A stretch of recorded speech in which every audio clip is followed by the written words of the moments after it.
Carbonyl समूह।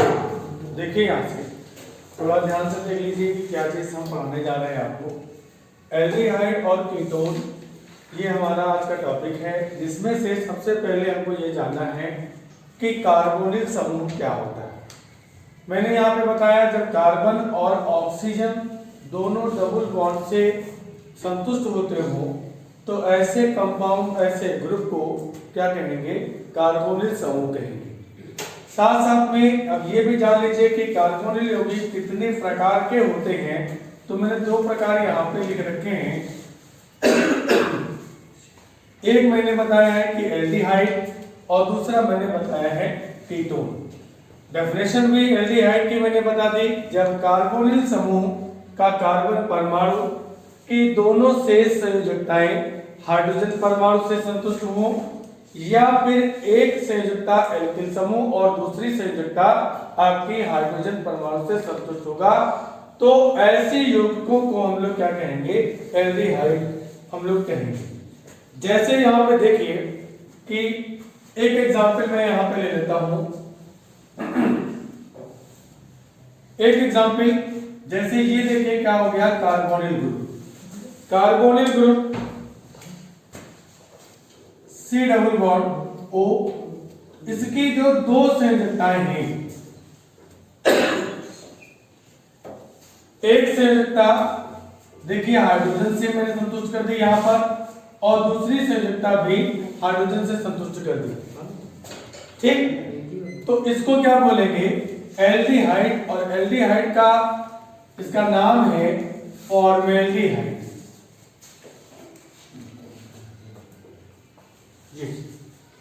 दूसरा मैंने यहां पे दो बातें लिखी हैं कि कार्बन परमाणु की दोनों संयोजकताएं यदि हाइड्रोजन परमाणु से संतुष्ट होंगी तो भी वो एल्डिहाइड हो जाएगा।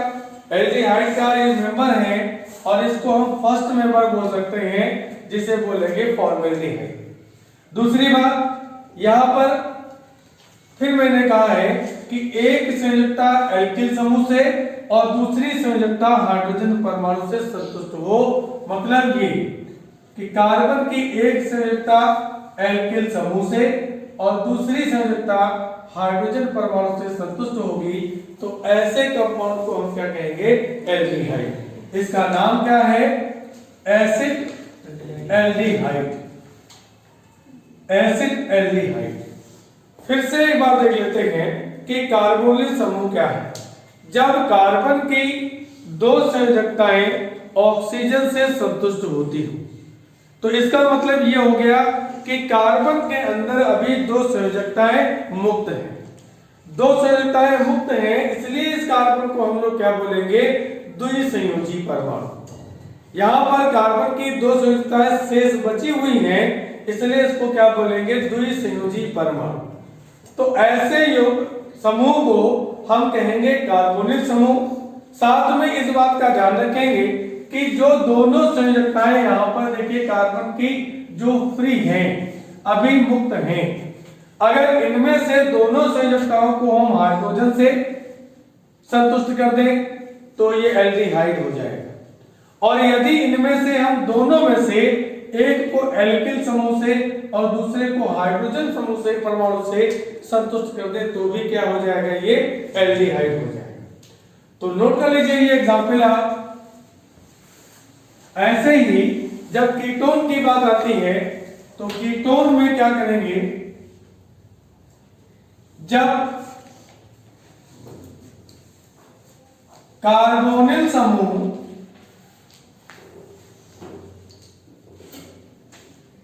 की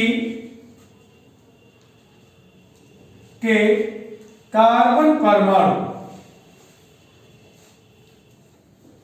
की दोनों संयोजकताएं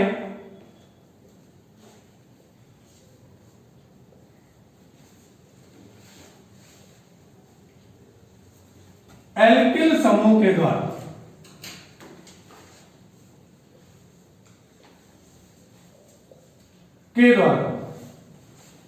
संतुष्ट होती हैं,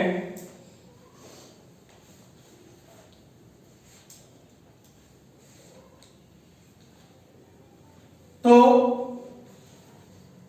ऐसे कंपाउंड को कीटोन कहते हैं।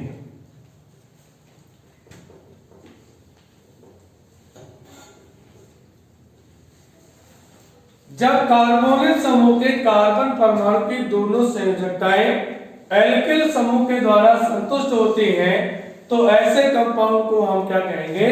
कीटोन कहेंगे। फॉर एग्जाम्पल कि अगर हम यहां से देखिए, ये तो हो गया आपका कार्बोनिल समूह, और कार्बोनिल समूह के कार्बन की दो संयोजकताएं कैसी होती हैं? मुक्त होती हैं, और जब मुक्त होती हैं तो इनसे क्या जुड़ जाएंगे? एल्किल समूह। दोनों एल्किल समूह समान भी हो सकते हैं और असमान भी हो सकते हैं, तो इस कंपाउंड को हम क्या बोलेंगे? एसीटोन। ये कीटोन का पहला मेंबर है। क्या बोलेंगे? एसीटोन।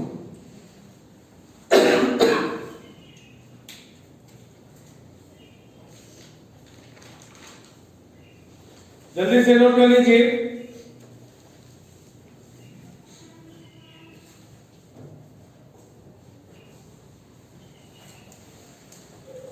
हो गया। अब इसके बाद में हेडिंग रहेगी कि एल्डिहाइड में समावयवता। एल्डिहाइड में समावयवता कितने प्रकार की होती है, इसका वर्णन हम लोग यहां पर देखेंगे। पहले नंबर पे आप सभी लोगों को मालूम है कि समावयवता क्या होती है। समावयवता का मतलब कि ऐसे यौगिक जिनके अणुसूत्र समान होते हैं, ऐसे यौगिक जिनके अणुसूत्र समान होते हैं परंतु जिनके भौतिक और रासायनिक गुण भिन्न भिन्न होते हैं। ये भौतिक और रासायनिक गुणों में भिन्नता का कारण क्या है? या तो यौगिक की संरचना में भिन्नता है, और या फिर यौगिक के आकाशीय व्यवस्था में अभिविन्यासों में भिन्नता होती है। इस वजह से समावयवताएं जो होती हैं वो मुख्य रूप से दो प्रकार की होती हैं। एक होती है संरचनात्मक समावयवता और दूसरी होती है त्रिविम समावयवता। त्रिविम समावयवता को तीन प्रकार से हम लोग डिवाइड करते हैं। पहला होता है ज्यामितीय समावयवता, दूसरा होता है प्रकाशिक समावयवता, और तीसरा होता है आपका संरूपण समावयवता। अंग्रेजी में इसे बोलते हैं कन्फर्मेशन। तो अभी हमको यहाँ पे ये चीज नहीं पढ़नी, ये चीजें तो आप लोगों ने पिछली कक्षाओं में पढ़ी होंगी, जो फर्स्ट ईयर वगैरह में पढ़ा होगा तो आपको समावयवता वहां पर पूरा पढ़ाया गया। यहाँ पे हमें देखना है कि एल्डिहाइड में कितने प्रकार की समावयवताएं पाई जाती हैं। तो हेडिंग डालेंगे एल्डिहाइड में समावयवता। एल्डिहाइड में समावयवता।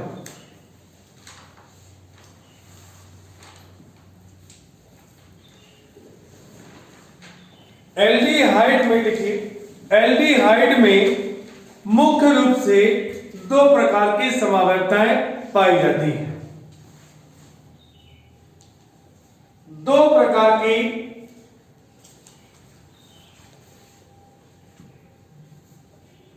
समावयवता पाई जाती है।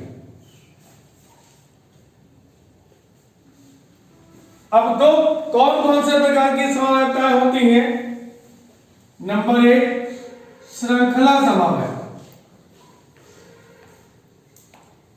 नंबर एक श्रृंखला समावयवता, या फिर इसको हम बोलते हैं चेन आइसोमेरिज्म। नंबर दो क्रियात्मक समूह समावयवता।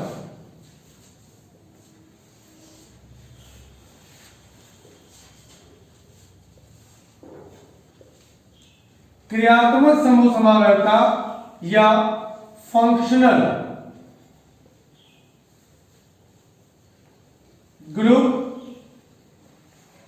आइसोमेरिज्म।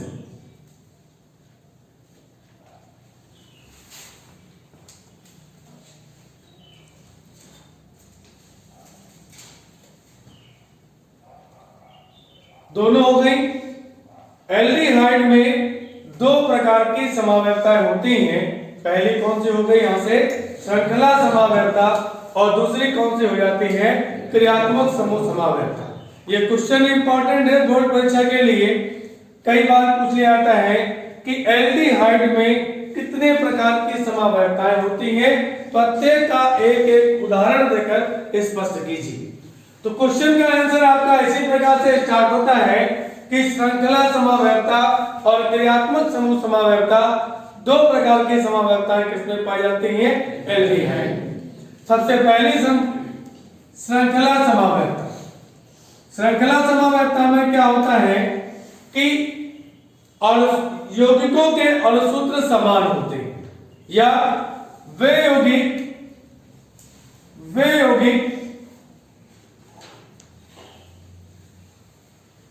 जिनके अणुसूत्र समान होते हैं, जिनके अणुसूत्र समान होते हैं तथा क्रियात्मक समूह के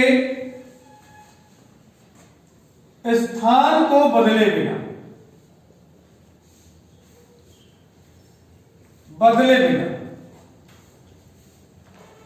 कार्बन की श्रृंखला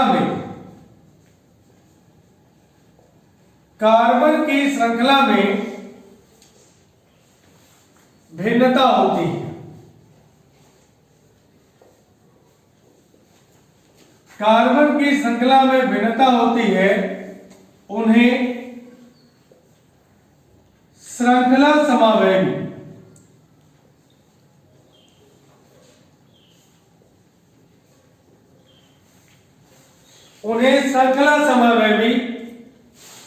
और इस घटना को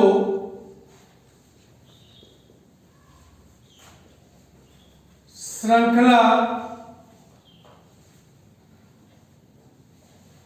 समावैधता कहते हैं। श्रृंखला समावैधता कहते हैं।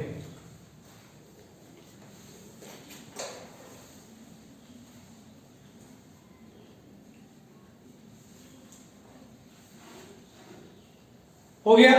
अब इसे एक एग्जांपल से समझ लेते हैं यहां से कि किस प्रकार से हम श्रृंखला समावैधता का प्रदर्शन एल्डिहाइड में कर सकते हैं।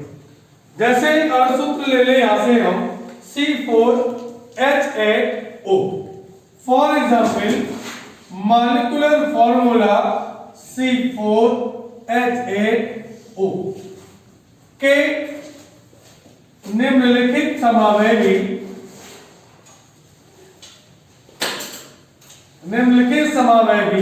संभव है। श्रृंखला लिख लीजिएगा, श्रृंखला समावैवी संभव है। कई बार परीक्षा में क्वेश्चन इस प्रकार से भी आता है कि आपको सीधे सीधे मॉलिक्यूलर फॉर्मूला दे दिया जाता है। जैसे यहां पे मैंने लिया है C4H8O, एक मैंने मॉलिक्यूलर फॉर्मूला लिया और आपसे कह दिया जाए कि इस मॉलिक्यूलर फॉर्मूले को आधार मानते हुए एल्डिहाइड में श्रृंखला समावैधता का वर्णन करिए। इसके कितने श्रृंखला समावैवी संभव हो सकते हैं, तो आपको इसका आंसर जैसे मैं बता रहा हूं इस प्रकार से करना चाहिए। कैसे करेंगे, यहां से देखिए नंबर 1 मैंने पहला समावैवी आपको बताने का तरीका बताया है कि सबसे पहले जितने कार्बन दिए गए हैं उनको एक स्ट्रेट लाइन में बना लीजिए, ठीक। और इसके बाद में आपको यहां से चेक कर लेना चाहिए कितने इसके हाइड्रोजन एटम कंप्लीट हो सकते हैं। 3 यहां पर, 2 यहां पर, 3 2 5 2 7 हो जाएंगे। तो एक ऑक्सीजन बचती है आपकी, तो फिर ये डबल बॉन्ड O कर दीजिए, यहां से एक H कर दीजिए। बाकी 1 2 3 1 2 इस प्रकार से अगर आप देखते हैं तो एक आपका यौगिक प्राप्त हो जाता है। ये यौगिक कौन सा है, क्योंकि इसके अंदर देखिए कार्बोनिल समूह है और कार्बोनिल समूह की एक संयोजकता हाइड्रोजन परमाणु के द्वारा और दूसरी संयोजकता देखिए एल्किल समूह के द्वारा संतुष्ट होती है, तो इसका मतलब है कि ये एल्डिहाइड ही है। इसको लिखने का तरीका ऐसे भी हो सकता है, अगर आप इतना दिमाग लगा सकते हैं तो फिर आप इस प्रकार से भी लिख सकते हैं। ये CH3 CH2 CH2 CH, और इसका मॉलिक्यूलर फॉर्मूला चेक करिए तो आपको मिलेगा C4H8 और O। नाम क्या हो जाएगा इसका? नाम लिखना है देखिए 1 2 3 4। हमेशा समावयवियों के नाम IUPAC सिस्टम में लिखना चाहिए, और IUPAC सिस्टम आप लोगों को खूब कायदे से मालूम होगी। तो नाम भी लिखना आता होगा। यहां से देखिए पूर्व लग्न कितना है? 4 कार्बन है, तो इसका मतलब पूर्व लग्न क्या हो गया? ब्यूट। ब्यूट और 1 नंबर पे क्या लगा हुआ है? एल्डिहाइड, और एल्डिहाइड का अनुलग्न होता है अल, तो इसको हम कह सकते हैं ब्यूट 1 अल, या इसका नाम हम ये भी दे सकते हैं कि ब्यूटेनल भी कह सकते हैं, क्योंकि जितने भी यौगिक होते हैं वे सभी एल्किल के डेरिवेटिव्स होते हैं। एल्केन के डेरिवेटिव्स होते हैं, इसलिए एल्केन प्लस अल मतलब एल्केनल। तो एक तो बात यहां पे आ गई। दूसरा समावेशी ये होगा हमारा कि हमको क्या करना है कि इस क्रियात्मक समूह का स्थान नहीं बदलना है। क्रियात्मक समूह जहां पे लिखा है वो वहीं पे लिखा रहेगा। केवल परिवर्तन किस बात में होगा? इस एल्किल समूह वाली श्रृंखला में। श्रृंखला में परिवर्तन करोगे तो आप देखो कितना बड़ा परिवर्तन कर सकते हो। देखिए, आप इसके अलावा क्या कोई और परिवर्तन कर सकते हैं? आपको अगर कुछ दिखाई दे रहा हो तो बताएं। नहीं, क्या हुआ यहां से? इसको हम ऐसे भी लिख सकते हैं कि CH3 CH और CH3 ये CHO, इस प्रकार से भी लिखा जा सकता है। दोनों चीजें आपको मालूम है, यहां तो मैं विशेष बात नहीं बता रहा हूं, बस ये है कि इसके साथ साथ में आपको मैं ये याद दिला रहा हूं कि आपको पिछला ज्ञान भी है उसका भी इस्तेमाल आपको करना है। तो नाम क्या हो जाएगा यहां से? अगर इसका नाम देखिए तो 1 2 3 क्या हो जाएगा? 2 मेथिल प्रो 1 अल। मतलब क्रियात्मक समूह का स्थान नहीं बदला। बदला क्या? आपने कार्बन की श्रृंखला में भिन्नता उत्पन्न की है। और जब ऐसे यौगिक आपके सामने हो जिनमें अणुसूत्र कैसा हो? एक जैसा हो, लेकिन उनकी कार्बन की श्रृंखला में भिन्नता हो, तो ऐसे यौगिकों को हम लोग क्या बोलेंगे? श्रृंखला समावयवी बोलेंगे। और इस घटना को क्या बोलेंगे? श्रृंखला समावयव। इस प्रकार से आपने एल्डिहाइड में देख लिया कि पहली समावयवता कौन सी है? श्रृंखला समावयवता है।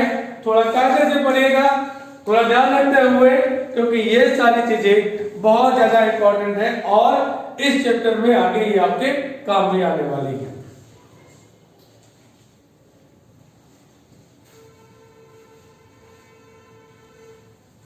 हो गया? नोट कर लीजिए सब लोग। ठीक,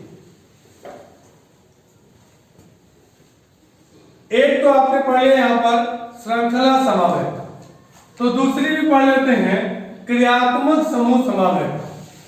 क्रियात्मक समूह समावयवता हेडिंग डाल दीजिए, क्रियात्मक समूह समावयवता।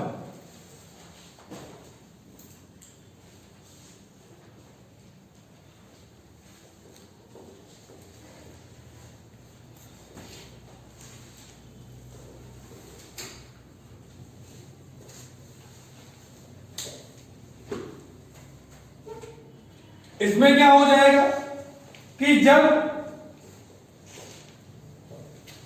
समावयवियों के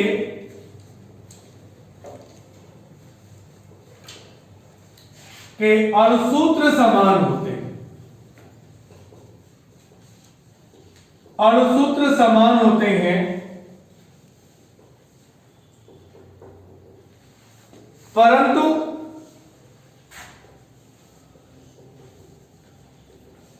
उनके क्रियात्मक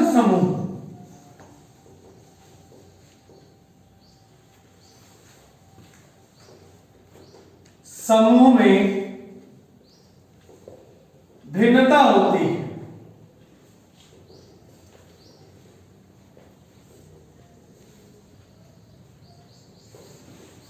क्रियात्मक समूह में भिन्नता होती है तो ऐसे समावयवी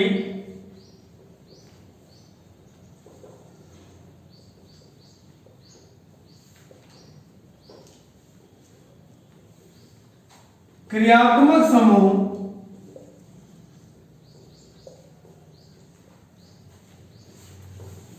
समावयवी कहलाते हैं।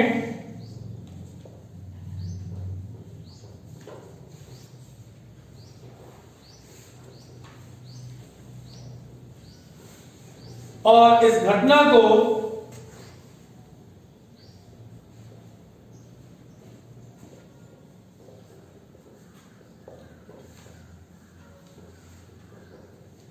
क्रियात्मक समूह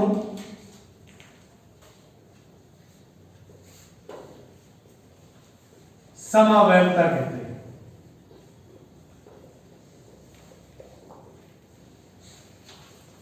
क्रियात्मक समूह समावयवता कहते हैं। इसका एक एग्जाम्पल लेके देखते हैं हम लोग। जैसे मॉलिक्यूलर फॉर्मूला एक हम ले लें यहां से C3H6O। C3H6O के निम्नलिखित समावयवी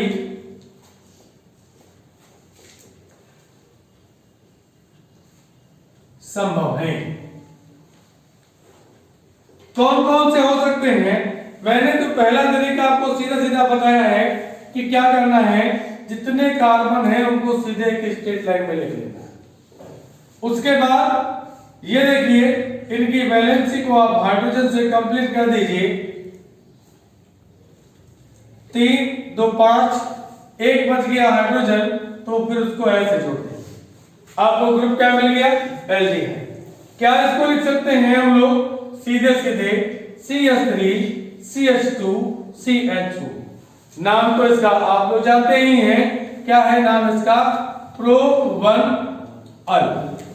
इसका दूसरा समावयवी क्या हो सकता है?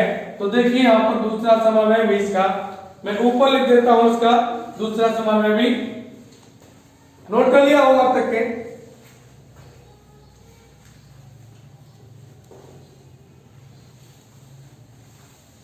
दूसरा समावयवी इसका है CH3 C double bond O CH3। मिला लीजिए मॉलिक्यूलर फॉर्मूला इसका C3 C1 2 3 C3 हो गया। हाइड्रोजन कितने हो गए? 3 3 6 और ऑक्सीजन 1 हो गई। नाम क्या है इसका? एसीटोन। एसीटोन। और इसका आईयूपीएसी नाम अगर लिखेंगे तो 1 2 3 क्या लिखेंगे? Pro2ol।